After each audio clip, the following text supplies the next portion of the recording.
বাংলাদেশে এক বড় ভাইয়ের কাছ থেকে পাইলাম রাত্রের খাবারের ইনভাইট।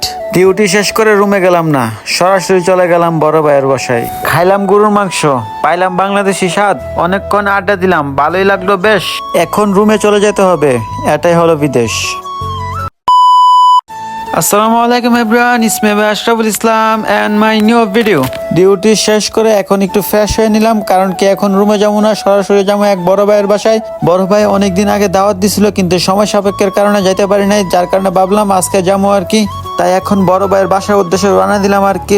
সবাই সম্পূর্ণ ভিডিও দেখবেন, আশা করি ভালোই লাগবে। ইতিমধ্যে হাঁটতে হাঁটতে এখন বর্তমানে বাস স্টেশনের সামনে এসে পড়ছে আর কি। এখন বাসের জন্য অপেক্ষা করে সরাসরি চলে যাবো আর কি বড় ভাইয়ের বাসায়।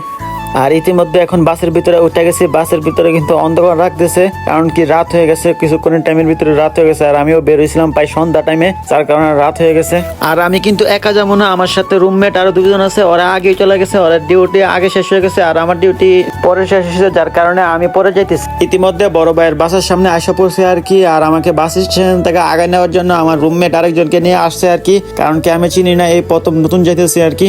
বিদেশের মাটিতে দেশের একটা মানুষের সাথে দেখা হলে কতটা যে ভাল লাগে, এটা বিদেশ আসলে বাংলাদেশি মানুষের প্রতি মায়াটা এবং বাংলাদেশের প্রতি মায়াটা বোঝা যায় আর কি। আর ইতিমধ্যে আয়সা পড়ছি বড় ভাইয়ের রুমের ভিতরে। এটা হলো বড় ভাইয়ের রুম আর কি। এই রুমের ভিতরে ওরা 3 জন থাকে আর কি।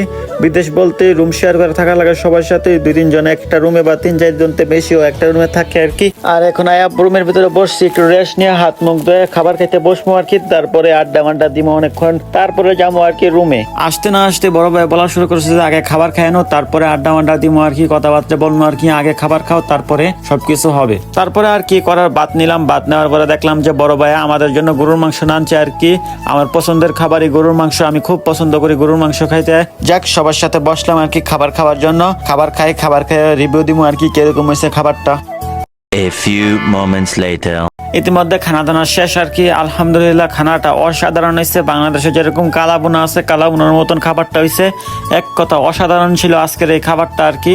আর মনে হলো দেশের খাবার খাইলাম আর কি, কারণ কি এই যে বড় ভাই এই দেশে আছে প্রায় 14 বছরের উপরে হয়েছে আর কি। অনেকদিন যাবত ধরে বিদেশ করতেছে আর কি, যার কারণে ওনার রান্না একদম দেশের মতন হয়ে গেছে আর কি, বলতে পারেন পুরো প্রফেশনাল বাবুর্চি। আর এখন সবাই একসাথে বসছে আর কি, সকলে আড্ডা দেওয়ার জন্য আর কি, কারণ কি আমাদের সকলেরই টাইম হয় না, সবারই ডিউটি থাকে। একসাথে সকলেরই কোনো সময় বদ্ধ পড়ে না আর কি, যার কারণে একসাথে সকলে আড্ডা দেওয়া হয় না। আর আমাদের বাসা থেকে ওদের বাসাতে একটু দূরে আর কি, তাই সময় পেলে আসে আর কি, একসাথে কথাবার্তা বলে আড্ডা দেয় আর কি। আর এই যে দেখতে পারতেছেন না, এই জায়গায় কারোর সাথে রক্তের কোনো সম্পর্ক নাই, সবারই অচেনা সম্পর্ক আর কি। কারোর সাথে দেশে দেখা হয়েছে বা এই দেশে দেখা হয়েছে, এরকম ভাবে সম্পর্ক আর কি। এক কথা বলতে গেলে বাংলাদেশি একসাথে মিলেমিশে চলতে হবে, বন্ধুর মতন সম্পর্ক থাকবে আর কি। এটাই হলো বাংলাদেশের সংস্কৃতি। অনেকক্ষণ সময় একসাথে কাটাইলাম, ভালো লাগলো, অনেক সুন্দর একটা সময় কাটলো আর কি। অনেক রাত্র হয়ে যেতেছে আর কি, যার কারণে এখন যাইতে হবে রুমে। এখান থেকে আমাদের রুমে যাইতে সময় লাগবে প্রায় 1 ঘন্টার মতন। তাই আর বেশিক্ষণ সময় ওই জায়গায় থাকি নাই, এখন বের হয়ে গেছি আর কি। আর আমাদেরকে বড় ভাইয়েরা এখনো আজ্ঞা দিতেছে, কারণ কি আমরা রাত্রেবেলা আসছি, ওই চিন্তা আমরা রাস্তাটা, যার কারণে ওনারা আমাদেরকে আগে দিয়েছে আর কি। এখন বর্তমানে অনেকটাই বাস স্টেশনের কাছাকাছি আসা পড়ছে আর কি। এখন বাস ধরে চলে যাবো আর কি আমাদের বাসার সামনে, যার কারণে আর ভিডিওটা বড় করতেছি না, ভিডিওটা এখানে শেষ করে দিতেছি। আল্লাহ হাফেজ, দেখা হবে কোনো পরবর্তী ভিডিওতে।